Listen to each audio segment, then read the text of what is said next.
Tujuan dari SKPL ini yaitu dokumen yang berisi spesifikasi kebutuhan perangkat lunak atau disebut dengan SKPL untuk kinerja karyawan di perusahaan PT ABC.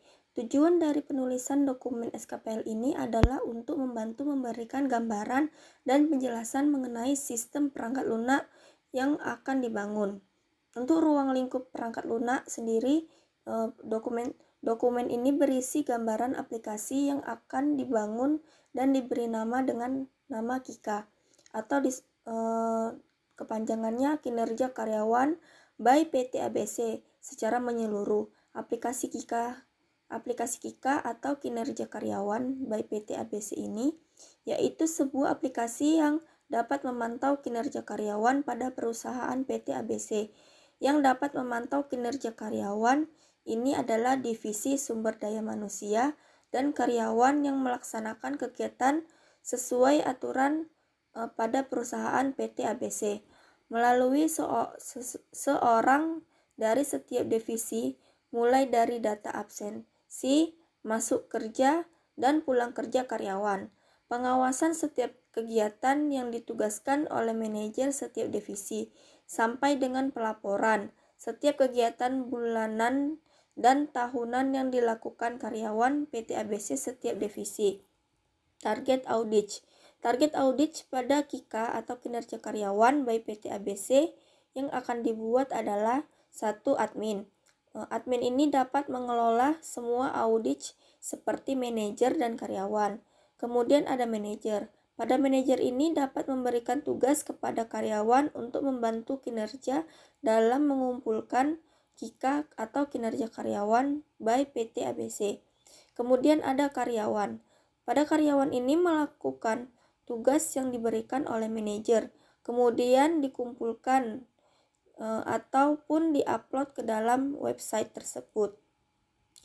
Pada definisi, istilah dan singkatannya, SKPL adalah spesifikasi kebutuhan perangkat lunak atau dalam bahasa Inggrisnya sering juga disebut sebagai Software Requirement Specification atau SRS dan merupakan spesifikasi dari seperangkat lunak yang akan dikembangkan. SKPL KIKA, kinerja karyawan by PT ABC, adalah kode yang digunakan untuk mempresentasikan kebutuhan pada KIKA. Dengan KIKA merupakan kode perangkat lunak. Kemudian DFD adalah data flow diagram dan notasi yang digunakan untuk menunjukkan aliran data pada perangkat lunak. ERD adalah Entity Relationship Diagram. Diagram dan notasi yang digunakan untuk mempresentasikan struktur dan statis pada perangkat lunak. Kemudian ada UML, adalah himpunan struktur dan teknik untuk pemodelan desain program berorientasi objek atau OOP serta aplikasinya. Kemudian ada HTML, adalah Hypertext Markup Language, sintak bahasa yang digunakan dalam World Wide Web. JavaScript adalah bahasa script yang populer di internet dan dapat bekerja di sebagian besar penjelajahan web populer seperti internet. Kemudian Explore, Mozilla, Firefox, Netscape, dan Opera. Kode JavaScript dapat disisipkan dalam halaman web menggunakan TypeScript. CSS merupakan salah satu bahasa program web untuk mengendalikan beberapa komponen dalam sebuah web sehingga akan lebih terstruktur dan seragam. Kemudian ada PHP, adalah bahasa script yang dapat ditanam atau disisipkan ke dalam HTML. PHP ini banyak dipakai untuk pemrograman situs web dinamis. Saya Mutia Malia akan melanjutkan penjelasan pada bagian definisi umum. Yang pertama, pada definisi umum ada tentang perangkat lunak. Perangkat lunak yang dikembangkan adalah berupa aplikasi berbasis website yang untuk kinerja karyawan dan disingkat menjadi KIKA. KIKA adalah aplikasi yang digunakan untuk mengelola karyawan atau sebuah sistem yang dapat mempermudah karyawan dalam melakukan tugas mereka. Selanjutnya adalah karakteristik dan klasifikasi pengguna, yang mana di website KIKA ini ada 3 kategori pengguna. Yang pertama, admin, manajer, dan karyawan. Yang mana di sini hak akses websitenya itu ada kodenya berdasarkan fungsi-fungsi perangkat lunak. Seperti SKPL KIKA 01. Itu merupakan fungsi login. Admin dapat mengakses login website tersebut. Begitu pula dengan manajer dan karyawan. Misalnya, pada pengguna karyawan, dia hanya bisa mengakses fungsi ke-11, 12, dan 14 dari website tersebut, yaitu bisa mengupload, view kinerja, dan logout. Kemudian, yang terakhir dari bagian definisi umum adalah dokumentasi. Website Kika menyediakan fitur tambahan, yaitu menu help yang dapat membantu dalam mengarahkan pengguna. Sekian penjelasan saya mengenai definisi umum, yang akan dilanjutkan oleh teman saya. Baiklah, saya Kemal Jadi, saya akan menjelaskan tentang kebutuhan antarmuka eksternal. Nah, jadi kebutuhannya ini, kebutuhan antarmuka penggunanya ini yang pertama ada halaman login. Nah, jadi halaman login ini digunakan oleh para admin, karyawan, dan juga para manajer. Kemudian untuk halaman admin ada halaman dashboard, di mana kita para admin nanti bisa mengakses di jumlah karyawan, absensi, kegiatan, dan juga laporan. Untuk data halaman karyawan, nah itu untuk halaman data karyawan ini, jadi di sini admin itu bisa mengubah dan juga bisa menghapus karyawan yang sudah tidak bekerja lagi di karyawan di PT ABC ini. Kemudian untuk halaman tambah data karyawan, jadi adminnya itu bisa menambah karyawan baru dari fitur ini. Kemudian ada halaman ubah data karyawan. Nah, jadi misalkan ada karyawan yang salah nama, salah jabatan, alamat, dan juga nomor HP, nanti bisa diubah dari halaman ini. Kemudian ada data absensi karyawan. Nah, misalkan ada karyawan yang tidak hadir karena misalkan berhubungan tanpa keterangan ataupun ada yang izin sakit, nah jadi para admin itu bisa bisa memberikan keterangan dari halaman tersebut. Kemudian ada halaman data kegiatan.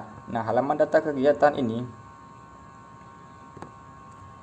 nah jadi halaman data kegiatannya ini nanti akan misalkan kegiatan apa nanti akan diupload di sini supaya bisa diselesaikan oleh para karyawan. Nah, seperti itu.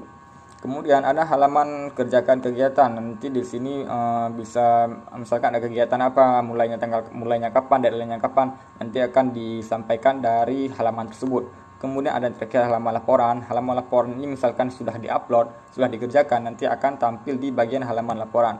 Kemudian ada halaman yang ketiga, ada halaman manajer. Nah, jadi manajernya itu bisa mengakses di bagian seperti data absensi. Nah, jadi bagian manajer itu juga bisa melihat nanti data-data absensi para karyawan seperti itu. Kemudian ada halaman tambah data absensi. Nah, misal nanti di bagian absensinya itu nanti karyawan itu bisa menambah karyawan baru kayak gitu kan. Jadi nanti bisa ditambahkan ke absensi dari karyawan baru tersebut seperti itu. Kemudian ada halaman ubah data absensi. Halaman ubah data absensinya ini misalkan nanti ada bagian yang salah, nanti bisa diubah oleh manajer. Nah, kemudian ada di bagian halaman kegiatan, nanti pada manajernya itu bisa memberikan kegiatan, bisa memberikan tugas kepada para karyawan seperti itu. Oke, kemudian ada di bagian halaman tambahkan kegiatan. Nah, jadi misalkan ada kegiatan baru ataupun ada kegiatan-kegiatan yang belum diselesaikan, nanti diupload di sini supaya para karyawan bisa menyelesaikan kegiatan tersebut. Kemudian ada halaman ubah kegiatan. Misalkan ada suatu kesalahan, suatu kejanggalan, jadi nanti manajernya itu mengubah kembali kegiatan yang salah tersebut sampai tidak salah lagi. Nah, jadi nanti para manajernya itu akan dapat mengubahnya itu dari halaman ubah kegiatan tersebut. Kemudian ada halaman laporan. Nah, jadi misalkan seperti tadi, misalkan laporannya sudah selesai, nanti akan tampil di halaman tersebut.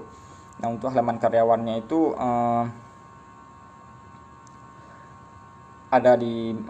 misalkan nanti ada juga bisa mengakses juga di bagian kegiatan. Misalkan nanti seperti ini ada misalkan manajer sudah mengupload manajernya sudah mengupload tugas yang diberikan. Nah, kemudian karyawannya ini akan mengerjakan tugasnya itu sampai selesai. Apabila sudah selesai, dia akan mengupload tugas tersebut, dan kemudian akan dicek oleh para manajer apabila sudah selesai. Nah, jadi tugasnya itu sudah selesai. Nah, seperti itulah fitur-fitur yang ada di website tersebut. Jadi kemudian ada fitur sistem yang akan dijelaskan oleh teman saya.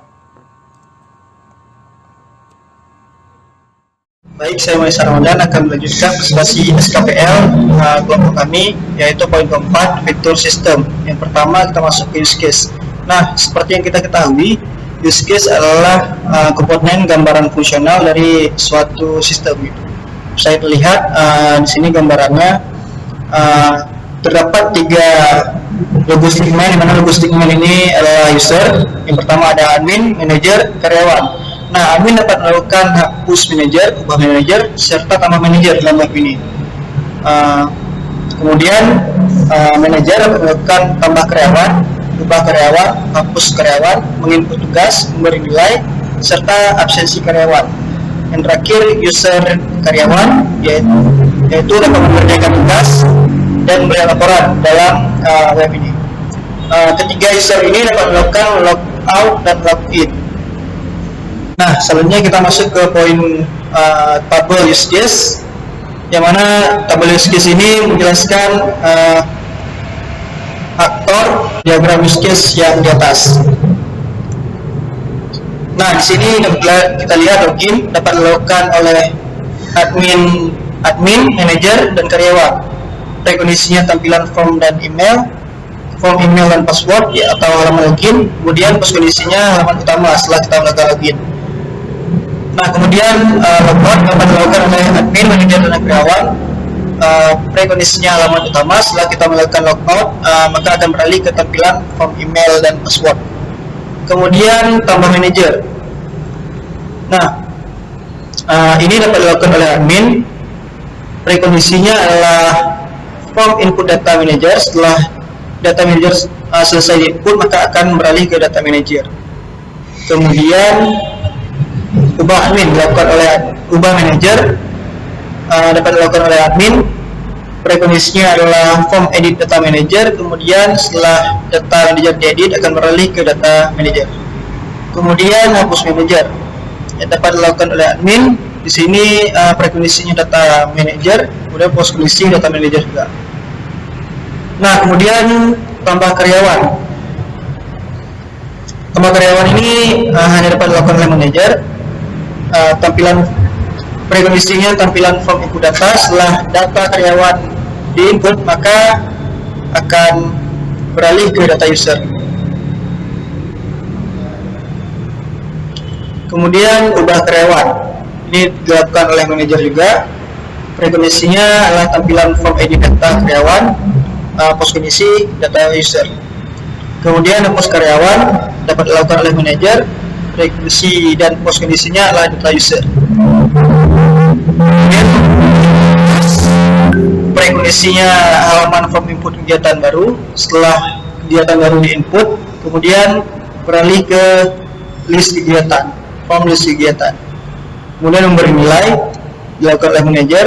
Prekondisinya adalah tampilan form ubah kegiatan. Setelah manajer mengubah kegiatan, akan beralih ke form list kegiatan. Kemudian ada absensi karyawan, aktornya juga manajer. Prekondisinya adalah tampilan form absen, kemudian post kondisinya adalah halaman absen. Kemudian mengerjakan tugas, nama aktornya adalah karyawan. Prekondisinya yaitu tampilan form mengerjakan kegiatan, kemudian post kondisinya adalah list kegiatan. Dan terakhir melihat laporan. Ini dapat dilakukan oleh semua user.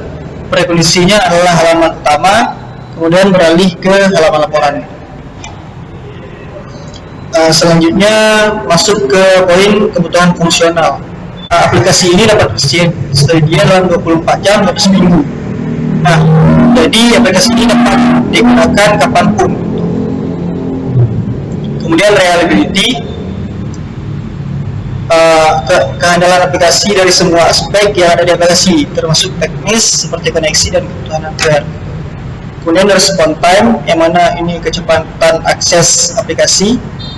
Kemudian portability, kemudahan akses, yang maksudnya adalah kemudahan akses aplikasi. Itu bisa digunakan dari berbagai device, contohnya seperti smartphone dan PC gitu. Dan sistem operasi juga prosesor internet juga dapat digunakan untuk mengakses aplikasi ini. Kemudian ergonomi, yang mana artinya aplikasi ini memiliki tingkat kenyamanan yang tinggi. Kemudian memori, yang mana aplikasi ini tidak butuhkan banyak penyimpanan gitu. Jadi dapat dijalankan dengan komputer berspesifikasi rendah. Kemudian security, yang mana aplikasi ini aman dari kebocoran password, serta yang terakhir adalah bahasa komunikasi. Nah, di sini kami menggunakan bahasa Indonesia karena kebetulan ini untuk kebutuhan warga Indonesia, jadi dapat dimengerti, mudah dimengerti lah. Jadi sekian dari presentasi dari saya, dan juga menutup presentasi SKB kami. Saya kiri, Assalamualaikum warahmatullahi wabarakatuh. Kami akan mendemokan aplikasi kinerja karyawan yang disingkat dengan KIKA PT ABC, yang mana ketika kita mengakses aplikasi KIKA maka akan langsung tertuju pada halaman login. Saya Mutia Amalia akan mendemokan halaman admin pada aplikasi KIKA. Langsung saja kita login sebagai admin. Sebagai admin tentunya kita dapat melihat seluruh data yang ada pada website. Mulai dari melihat profil sampai dengan dapat melihat pada menu karyawan, yang mana terdapat jumlah karyawan, dan admin dapat menambah karyawan baik itu manajer maupun karyawan biasa. Kemudian admin dapat mengubah data yang sudah ada dan dapat menghapus data karyawan atau manajer yang sudah tidak bekerja lagi di PT ABC. Dan lanjut ke menu absen. Menu absen ini admin hanya dapat melihat data absen karyawan. Kemudian pada menu kegiatan, admin dapat melihat data kegiatan yang sedang berlangsung dan dapat mengerjakan kegiatan yang memang sudah ditugaskan. Kemudian pada halaman laporan, admin dapat melihat data laporan, kemudian juga dapat menambah data laporan. Hanya pilih divisi dari apa dan jenis laporannya apa, mulai dari mingguan, bulanan, dan tahunan. Dan admin dapat menghapus laporan yang salah. Yang terakhir adalah menu bantuan. Menu bantuan ini berisi petunjuk menggunakan aplikasi KIKA PT ABC jika pengguna kesulitan dalam mengakses aplikasi KIKA. Dan yang terakhir, admin dapat logout dari aplikasi. Sekian penjelasan halaman admin. Kita login pada akun manajer. Kemudian kita dapat melihat profil manajer. Kemudian untuk manajer sendiri dapat menambahkan karyawan. Kemudian dapat mengubah data karyawan dan dapat juga menghapusnya. Kemudian untuk absensi, manajer dapat menambah siapa saja yang hadir dan tidak hadir sesuai keterangan masing-masing pada menu yang telah tersedia. Lalu manajer juga dapat mengubah dan menghapusnya.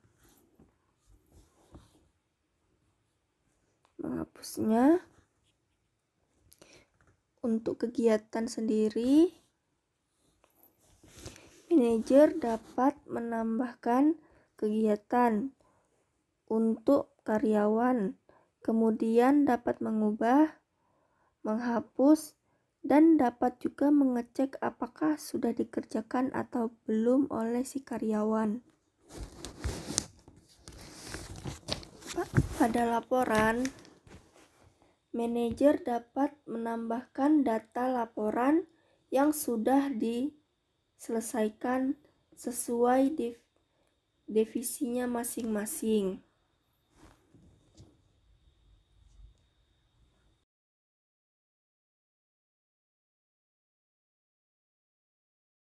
Saya Masya Ramadan akan menemukan aplikasi KIKA khusus untuk karyawan.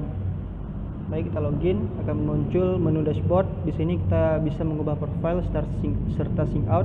Kemudian terdapat juga contoh-contoh email yang dapat login ke halaman karyawan. Di sini juga terdapat 3 menu, absensi, kegiatan, dan laporan.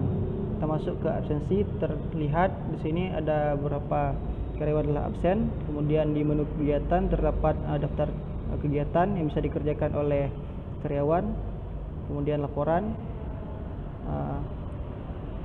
bisa menambah laporan juga. Yang terakhir adalah menu bantuan, yang mana ini bisa dilihat tentang aplikasi. Sekarang kita sync out, kemudian kembali ke tampilan login. Terima kasih.